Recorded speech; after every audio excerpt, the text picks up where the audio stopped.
လာပါချစ်ပရိသတ်အပေါင်းတို့ရဲ့ ဒီနေ့ကျွန်တော်တို့အတူတူဆွေးနွေးကြည့်ချင်တာကတော့လေ ဟုတ်ကဲ့ရှင့် လူတော်တော်များများစိတ်ဝင်စားကြမယ်ထင်တဲ့ James Clear ရဲ့ Atomic Habits စာအုပ်ပေါ်အဲ့ဒီစာအုပ်ရဲ့အနစ်ချုပ်ဗီဒီယိုကနေရတဲ့အချက်လေးတွေပါ ဟုတ်ကဲ့ Atomic Habits ဆိုတာတော်တော်လေးနာမည်ကြီးပဲနော် ဟုတ်ပါတယ်ဆိုတော့အဲ့ဒီရင်းမြစ်ကိုအခြေခံပြီးတော့ဗောလေအလေးအချင်းကောင်းနေဘလို့တိဆောက်မလဲပြီးတော့အကျင့်စိုးတွေကိုရောဘလို့ဖယ်ရှားမလဲဆိုတော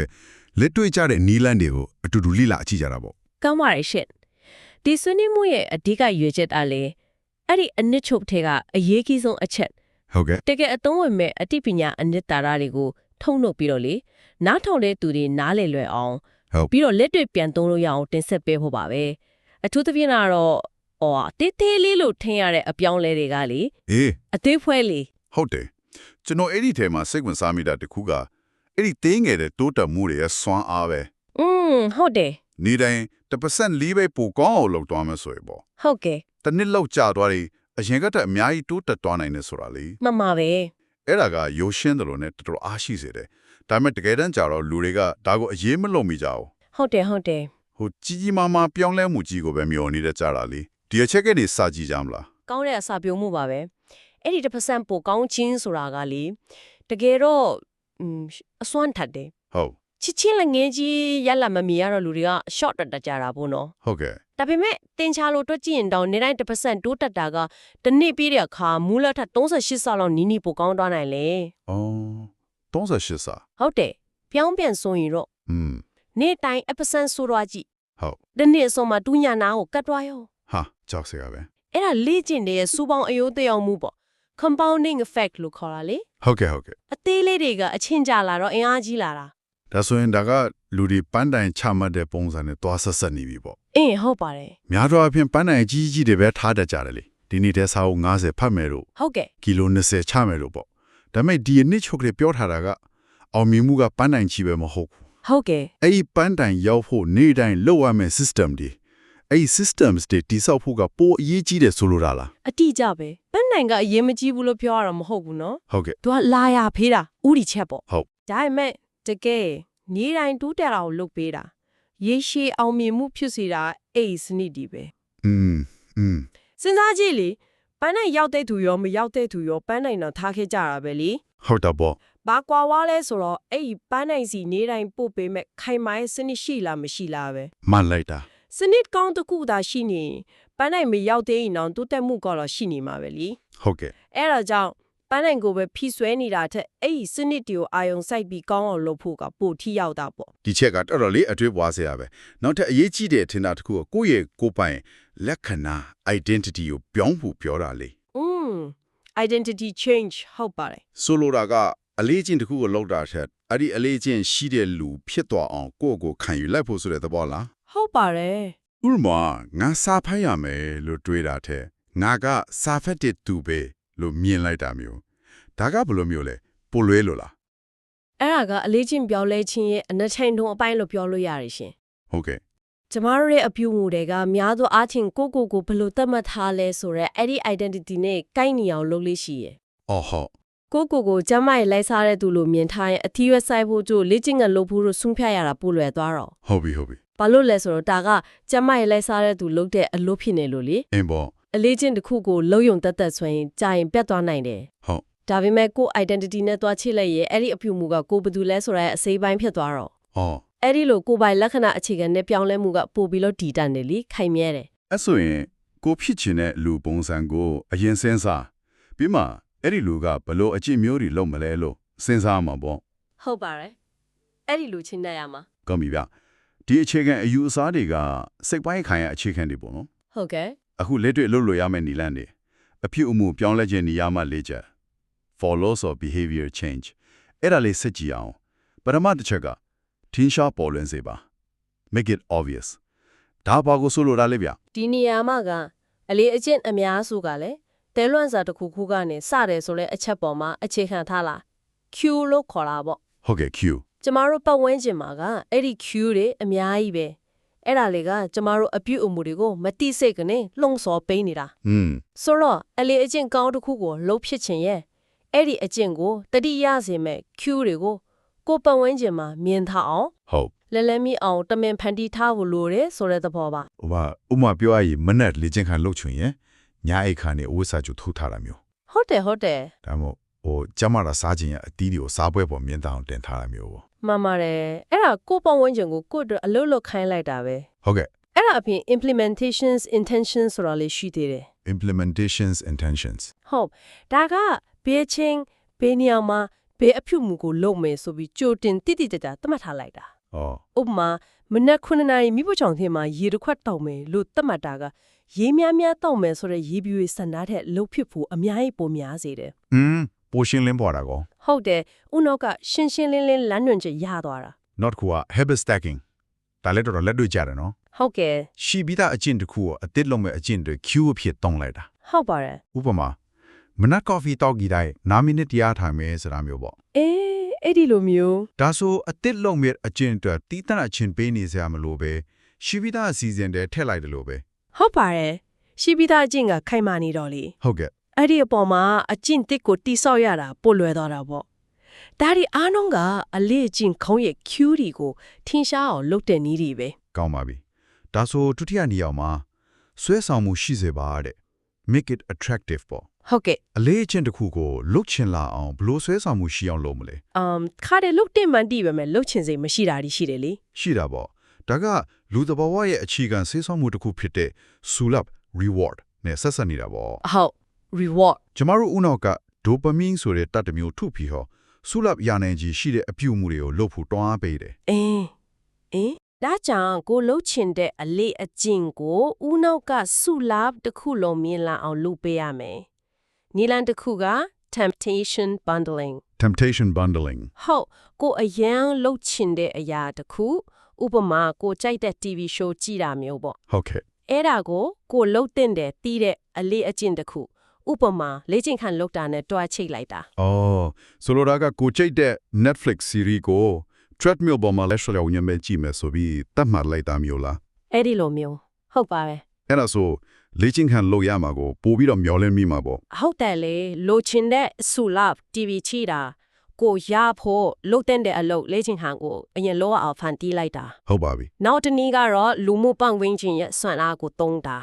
social influence ပေါ့ ဟုတ်လူအများစုကသူတို့ပတ်ဝန်းတဲ့အုပ်စုရဲ့ယဉ်ကျေးမှုအမှုအကျင့်တွေကိုလိုက်လုပ်တတ်ကြတယ်လေ ဟုတ်တာပေါ့ ဒါကြောင့်ကိုမွေးမြူချင်တဲ့အလေးအကျင့်ကိုပုံမှန်လုပ်နေတဲ့အတိုင်းအဝိုင်း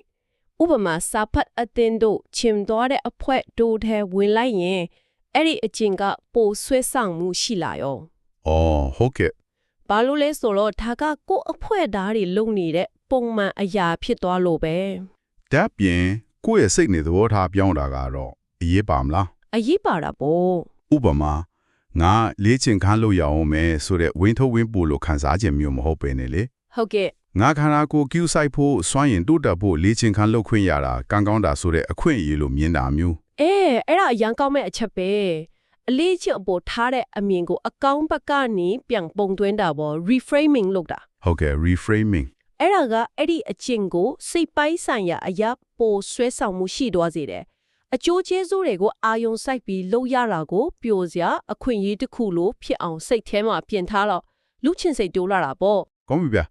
တတိယနိယမကတော့လွယ်ကူစေပါ make it easy ပေါ့ ဟုတ်ကဲ့ ဒါတော့ခေါင်းစဉ်ကြီးတာနဲ့နားလဲပါလေအလေးချင်းကိုလွယ်အောင်လုပ်ရမယ်ဘယ်လိုလွယ်အောင်လုပ်မလဲနီးလန်နေရှိဦးမလား လူတစ်ပါးကအပင်ပန်းနဲတဲ့လမ်းကိုရွေးချင်တာလေ ဟုတ်တာပေါ့ ဆိုတော့အလေးချင်းအောင်ခေါင်းတစ်ခုဆွဲမြဲစေချင်ရင်အဲ့ဒါကိုလုပ်ဖို့လိုတဲ့အားစိုက်ထုံးမှုအဆင့်နေအတားဆီးတွေ friction ပေါ့ ဟုတ်ကဲ့ friction အဲ့ဒါတွေကိုတတ်နိုင်သလားရှို့ချပြရမယ်ပတ်ဝန်းကျင်ကိုကြိုတင်ပြင်ဆင်ထားတာ priming the environment ပေါ့အဲ့ဒါဒီနေရာမှာအသုံးဝင်တယ်ဥပမာမနေ့ဂျင်းသွားဖို့အိတ်ကိုညကတည်းကပြင်ထားတာ ဟုတ်ကဲ့ ကျမတဲ့နေလေစာကြိုချစ်ထားတာမျိုးလေးပေါ့ဒါကဆုံးချက်ချရတာတွေအားစိုက်ရတာတွေကိုယော့စေတယ် ဒီနိယမနဲ့ပတ်သက်ပြီးအဲ့ဒီ1 minute စီမင်း2 minute rule ကိုကျွန်တော်အရန်သဘောကျတယ် အော်ဟုတ်ကဲ့2 minute rule အလေးချင်းအသစ်စလုပ်ဖို့ခက်နေရင်အဲ့ဒီအချင်းရဲ့ပထမ2 minute အတွင်းပြီးမဲ့အသေးဆုံးအပိုင်းကစာကြည့်ဖို့ပြောတာလေ ဟုတ်ပါတယ် စာတနာရီဖတ်မယ်ကခက်နေရင်စာတစ်မျက်နှာဖတ်မယ်ဒါမှမဟုတ်စာအုပ်ကိုဖွင့်ကြည့်မယ်ဆိုတာလေးပဲရင်လောက်လိုက်ပေါ့ ဟုတ်ပါတယ်ဒီစီမြဲရဲ့အစွမ်းကစတင်ခြင်းရဲ့အရေးပါပုံကိုအတိအမှတ်ပြုထားလို့ပဲ ဟုတ်ကဲ့ အလေးအကျင့်တစ်ခုမစခင်မှာပဲစိတ်ထဲကဟိုလိုဒီလိုဖြစ်နေတာလေ တုံဆိုင်နေတာ ဟုတ်တယ်2မိနစ်စီးမြန်းကအဲ့ဒီအတားအဆီးကိုဖြတ်ပေးတယ်စလိုက်ပြီဆိုရင်ဆက်လုပ်သွားဖို့ကပိုလွယ်သွားတတ်တယ်အဓိကအရှိန်လေးရသွားဖို့ပဲ ဟုတ်ပါပြီ နှုတ်ပြီးဖြစ်နိုင်ရင်ပေါ့လေအလေးအကျင့်နဲ့ပတ်သက်တဲ့လုပ်ငန်းစဉ်တွေကိုအလို့အလျောက်ဖြစ်အောင်လုပ်ထားတာ automate လုပ်တာ automate လုပ်တာဟုတ် အဲ့ဒါလဲလွယ်ကူစေတဲ့နည်းပဲဥပမာလက်စင်ငွေစုခြင်းကြီးဘဏ်အကောင့်ကနေ auto လွှဲပြီးစုတာမျိုးကျမရင်းနဲ့ညီတဲ့ milk မစားတာမျိုးပေါ့ ဟုတ်ကဲ့နားလည်ပါပြီနောက်ဆုံးနေရာမှာလေကူးမြောက်ကတော့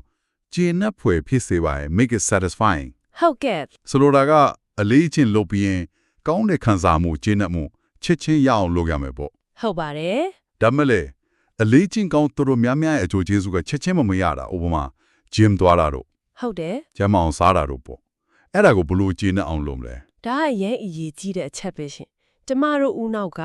ချက်ချင်းရတဲ့ဂျင်းနှက်မှုချက်ချင်းရတဲ့စုလက်ကိုဦးစားပေးတယ် ဟုတ်ကဲ့ အဖြူမှုတစ်ခုလုပ်ပြီးနောက်ချက်ချင်းဂျင်းနှက်မှုရရင်အဲ့ဒီအဖြူမှုကိုထပ်လုပ်ချင်းစိတ်ဖြစ်စေတာလေ ဟုတ် အလေးအကျင့်ကောင်းတွေရဲ့အကျိုးကျေးဇူးကရေရှည်မှာတည်တာမှန်းတယ်ဒါပေမဲ့အဲ့ဒီအကျင့်ကိုလုပ်ပြီးချင်းမှာတေးသေးလေးဖြစ်ဖြစ်ဂျင်းနှက်မှုတစ်ခုရအောင်ကိုယ်တိုင်ဖန်တီးပေးလို့ရပါတယ် အော် habit tracker တုံးတာကအသုံးဝင်မလားအဲ့ဒီနေရာမှာ အသုံးဝင်တာပေါ့ ကိုလှုပ်လိုက်တဲ့အကျင့်လေးတွေကို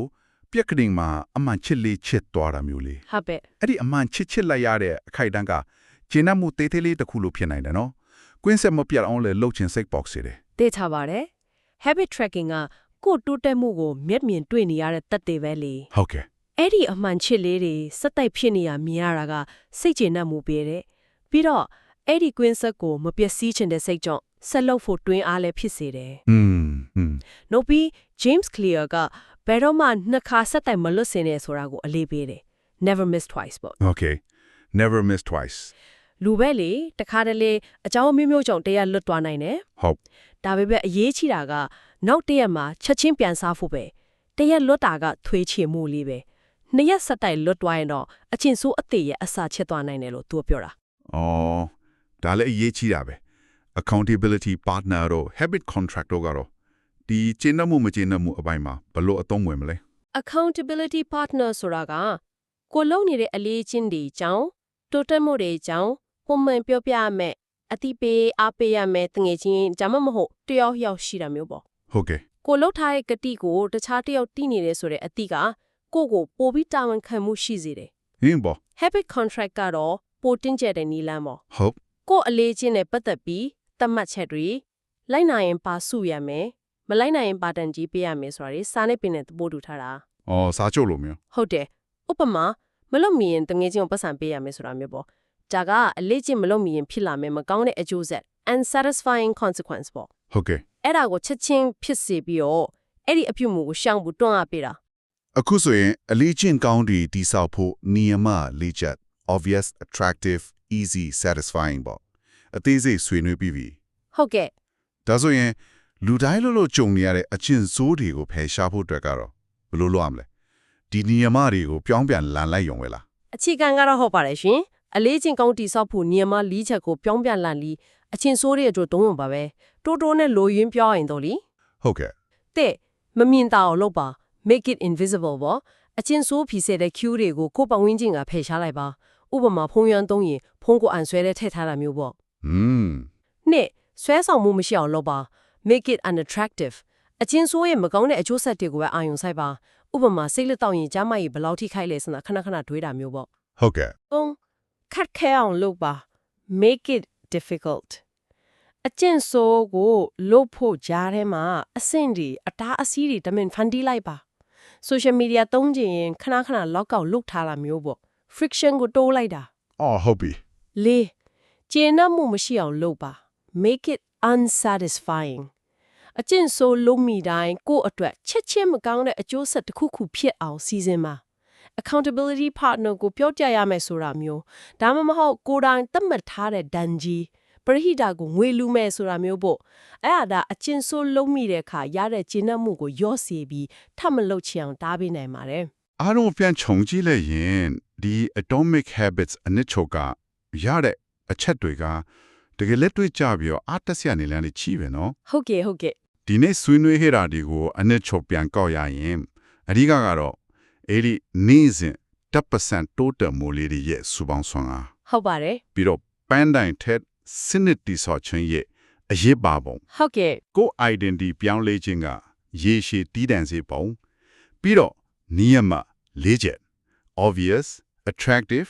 easy satisfying ဟုတ်ပါတယ် အဲ့ဒါတွေကိုအကျင့်ဆိုးဖယ်ရှားရာမှာပြောင်းပြန်သုံးပုံတွေပဲဖြစ်ပါတယ်ဗျာ ဟုတ်ပါတယ်ဒီနီလန်းတွေရဲ့အလားတရားကရိုးရှင်းမှုနဲ့လက်တွေ့ကျမှုမှာပဲရှိတာပါဘယ်သူမှဆိုကိုယ့်ဘဝရဲ့တဏှာရာမှာဒီနိယမတွေကိုစပြီးတုံ့ကြည့်လို့ရတယ် ဟုတ်ကဲ့အလေးအကျင့်ကောင်းအတစ်ဟွေးချင်းတာပဲဖြစ်ဖြစ်ဟိုနှစ်နဲ့ချီဆွဲနေတဲ့အကျင့်ဆိုးတစ်ခုကိုဖျောက်ချင်တာပဲဖြစ်ဖြစ်ပေါ့ဒီမူပေါင်းကတကယ်ခိုင်မာတဲ့လမ်းညွှန်ချက်ပေးနိုင်တယ် အဓိကကတော့ကိုယ်ပါကိုပြောင်းချင်လဲရှင်းရှင်းလင်းလင်းသိဖို့နဲ့စတင်ဖို့တေးသေးလေးတလှမ်းကိုရဲရဲလန်းလိုက်ဖို့ပါပဲ ဒီအချက်လက်တွေကနားထောင်လို့ဒီအတွက်ကိုယ့်ဘဝမှာအဖြစ်တဘောဆောင်တဲ့အပြောင်းလဲတွေဖန်တီးဖို့အထောက်အကူပြုလိမ့်မယ်လို့မျှော်လင့်ပါတယ်များ ဟုတ်ကဲ့ရှင် ဒီဆွေးနွေးမှုကိုအဆုံးမတက်ခင်မှာလေနားထောင်သူတွေကိုဆက်ပြီးတွေးကြည့်ဖို့စိတ်ဝင်စားစရာမေးခွန်းလေးတစ်ခုလောက်ထားခဲ့ခြင်းတယ် ကောင်းပါလေရှင်စဉ်းစားကြည့်ဖို့ကတော့လေကိုယ့်ဘဝမှာနေ့စဉ်1%ပိုကောင်းလာအောင်ချက်ချင်းစလုပ်နိုင်မယ်အလွယ်ဆုံးအသေးဆုံးအပြုအမူတစ်ခုကဘာဖြစ်မလဲ ဟုတ်ကဲ့ ဒါမှမဟုတ်အခုချက်ချင်းနေရာမ၄ချက်ထဲကတစ်ခုခုကိုတုံးပြီးဘယ်အလေးကျင့်ကိုစတည်ဆောက်ကြည့်ရှင်လဲ ဒါမှမဟုတ်ဘယ်အကျင့်ဆိုးကိုပြောင်းပြနေရာမတွေနဲ့စပြီးဖယ်ရှားကြည့်ရှင်လဲဆိုရလေးကိုကိုပြန်မေးကြည့်ဖို့ပါပဲ ဟုတ်ပါပြီ အဲ့ဒီအဖြေကကိုရှောင်မဲ့ခေးရဲ့ပထမဆုံးခြေလှမ်းဖြစ်လာနိုင်ပါတယ်ရှင် ဒီဆွေးနွေးမှုကနေအကျိုးရှိမယ့်အချက်အလက်တွေရရှိသွားလိမ့်မယ်လို့မျှော်လင့်ပါတယ်ရှင် နောက်အပတ်ဒီမှာဘယ်လိုမျိုးစာအုပ်တီကိုတင်ဆက်ပေးရမလဲဆိုတာ comment မှာရေးထားခဲ့ကြပါအောင်ခင်ဗျာ